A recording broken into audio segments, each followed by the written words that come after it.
ఎవరి మనసు వారికే సాక్షి. You go by your own mind. కనుక ఎవరిని మనం ఏమాత్రము లెక్క చేయకూడదు.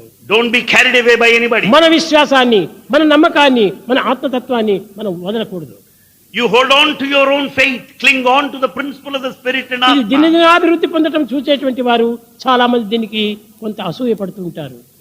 Some people are jealous because they watch the అసూయ progress. అనేటువంటిది గొప్ప రాక్షసి వంటిది.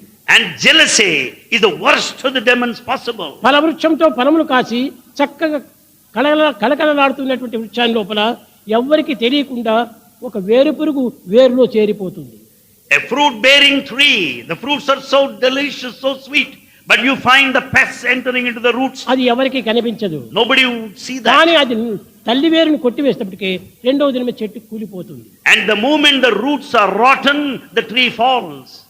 అప్పుడు ఈ చెట్టు యొక్క దోషం ఏమిటి? And what is the mistake of the tree then? ఈ అసూయ అనేటువంటి వాడు తన యందు ఉన్నటువంటి ఒక తత్వంను కొంతవరకు గోప్యంగా ఉంచుకొని అది లోపల ప్రచారం చేస్తూ ఉంటాడు. It is only the jealousy, the envy that prompt people to publicize and propagate. దుర్మార్గుల యొక్క తత్వము.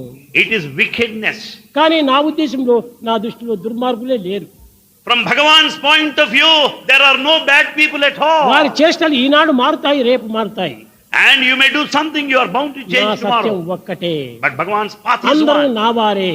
All నేను belong to అందరి Bhagavan. వాడనే. All belong to Bhagavan. Bhagavan belongs to నా యొక్క all. ప్రాపర్టీ అంతా ప్రేమ ఒక్కటే. His love is the binding ఆ principle. ప్రేమ చేతనే నేను అందరినీ ఆదరిస్తుంటాను. Bhagavan treats everyone with love. ఎవరు వచ్చినా కూడాను నా పైన ద్వేషాన్ని పూని వారు ఆశ్రయించినప్పటికీ వారు నేను బ్రోస్తూనే ఉంటుంటాను. You may not love him, but yet Bhagavan blesses you. నేను ఈ తప్పులు ఏది కూడా నేను వెతకను. Bhagavan will not search your mistakes వారి and దోషములు defects. అంతకంటే వెతకను. None of your faults నా either. ప్రేమను మాత్రం నేను చూస్తుంటాను. Bhagavan goes by the principle of love. ఇట్టి ఏకత్వాన్ని గుర్తించినటువంటి తత్వం అందరు కూడా గుర్తించాలి. And this principle of unity must be recognized. ఈ యూనిటీ ఉండినప్పుడే మనలో ప్యూరిటీ వచ్చేస్తుంది. Out of this unity, you'll develop purity. ఈ ప్యూరిటీ వచ్చినప్పుడే డివినిటీ బయలుదేరుతుంది. And this purity will take you to divinity.